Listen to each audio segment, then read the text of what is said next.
Assalamualaikum warahmatullahi wabarakatuh. Halo semuanya, perkenalkan saya Rizfa Disha Putri dengan NIM 230294145 dari Prodi Pendidikan Matematika. Di sini, saya ingin menjelaskan mengenai studi kasus optimalisasi produksi pupuk organik pada startup pertanian Green Grow. Guna untuk memenuhi tugas proyek pada mata kuliah riset operasi yang diampu oleh Ibu Yulianti Harisman, SSI MPD. Perkembangan startup di bidang pertanian berkelanjutan mendorong penggunaan pendekatan ilmiah dalam pengambilan keputusan produksi. Startup Green Grow bergerak di bidang produksi pupuk organik berbasis limbah pertanian dan peternakan. Dalam praktiknya, hubungan antara jumlah produksi dan hasil atau keuntungan tidak selalu bersifat linear karena dipengaruhi oleh efisiensi proses, keterbatasan bahan baku, serta biaya operasional yang meningkat seiring bertambahnya skala produksi. Untuk menentukan keputusan produksi yang optimal dengan mempertimbangkan keterbatasan sumber daya dan karakteristik keuntungan yang tidak linear, maka digunakan nonlinear programming sebagai alat analisis. Nonlinear program atau NLP adalah metode optimasi matematika yang digunakan untuk menentukan nilai maksimum atau minimum dari suatu fungsi tujuan nonlinear dengan atau tanpa kendala yang juga dapat bersifat nonlinear. Nonlinear program atau NLP dengan kendala adalah suatu metode optimasi matematika yang digunakan untuk menentukan nilai maksimum atau minimum dari suatu fungsi tujuan yang bersifat nonlinear dengan memperhatikan pembatasan-pembatasan atau kendala yang harus dipenuhi oleh variabel keputusan. Pada NLP dengan kendala, solusi optimal harus berada dalam daerah feasible, yaitu himpunan semua nilai variabel yang memenuhi seluruh kendala yang diberikan. Selanjutnya, bentuk umum NLP dengan kendala. Secara umum, permasalahan nonlinear programming dapat dituliskan sebagai berikut. Maksimum atau minimum Z sama dengan F, X1, X2, hingga Xn. Dengan kendala G1, X1, X2 hingga Xn kecil atau sama dengan B1, G2, X1, X2 hingga Xn kecil atau sama dengan B2 hingga Xi besar atau sama dengan 0.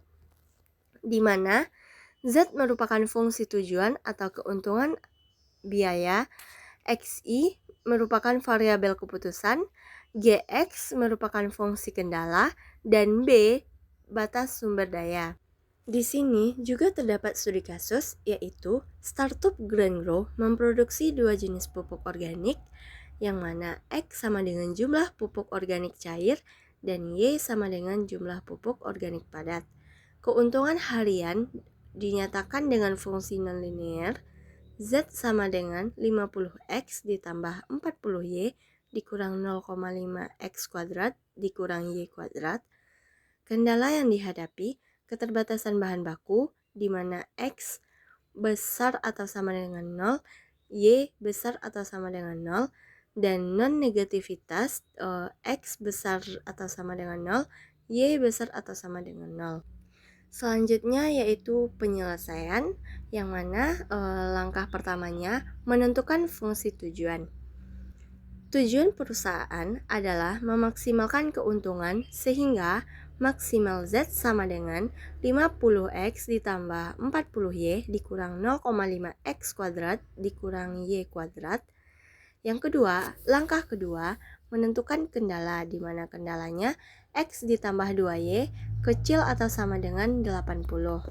Langkah selanjutnya yaitu mencari titik stasioner atau turunan parsial, di mana do Z per do X sama dengan 50 dikurang X sama dengan 0, di mana X sama dengan 50. Dan do Z per do X sama dengan 40 dikurang 2Y sama dengan 0, di mana kita dapat Y sama dengan 20. Selanjutnya, kita menguji kendala dengan mensubstitusikan pada persamaan tersebut. 50 ditambah 2 dikali 20 sama dengan 90. Tidak memenuhi kendala. Karena tidak memenuhi kendala, solusi optimal berada pada batas kendala X sama dengan 80 dikurang 2Y. Substitusi ke fungsi tujuan dan dilakukan optimasi menghasilkan X sama dengan 40 dan Y sama dengan 20. Hasil analisis menunjukkan bahwa produksi optimal adalah 40 liter pupuk cair dan 20 kilo pupuk padat per hari. Kombinasi ini memberikan keuntungan maksimum dengan keterbatasan bahan baku. Solusi optimal ini bukan titik sudut ekstrim, melainkan titik singgung antara kurva keuntungan dan batas daerah feasible yang merupakan ciri khas nonlinear programming. Selanjutnya yaitu kesimpulan. Berdasarkan studi kasus ini, dapat disimpulkan bahwa nonlinear programming sangat efektif untuk memodelkan masalah produksi nyata. Hubungan nonlinear menghasilkan solusi yang lebih realistis. Solusi optimal NLP tidak selalu berada di sudut daerah feasible, dan pendekatan ini relevan untuk bidang industri, pertanian, dan bisnis modern. Sekian yang dapat saya sampaikan. Jika ada salah, saya mohon maaf. Assalamualaikum warahmatullahi wabarakatuh.